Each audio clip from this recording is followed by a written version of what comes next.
Il est bientôt 23h30 ou minuit à mon babysitting et j'avais des petites pensées avec moi-même comme un peu Pascal, philosophe que je suis.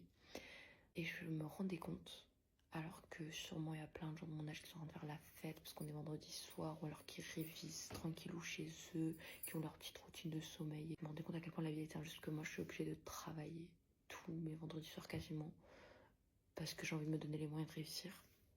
Mais bref, ce n'est pas le sujet. Au-delà de cette injustice que je vis et que je subis tous les jours, j'étais en train de réaliser à quel point le capitalisme tue aujourd'hui et à quel point on l'a banalisé, que ce soit à travers les réseaux sociaux ou le Black Friday.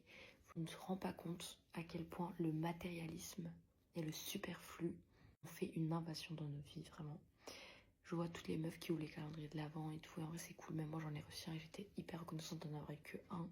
Mais en fait on ne se rend plus compte de la jauge quand le matériel nous suffit et on veut toujours plus, genre dans cette quête infinie.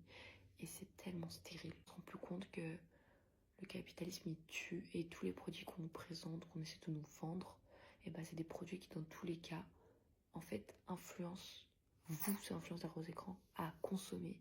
Et c'est des produits qui ont été donnés justement pour ce but-là. Et si vous ne les achetez pas, dans tous les cas, ils n'auraient pas été vendus. Et c'est des échantillons qui, dans tous les cas, auraient été gâchés, qui sont donnés à des influenceuses qui ont de la visibilité pour essayer d'en vendre en plus grande quantité. Et ce mécanisme, il est trop invisibilisé.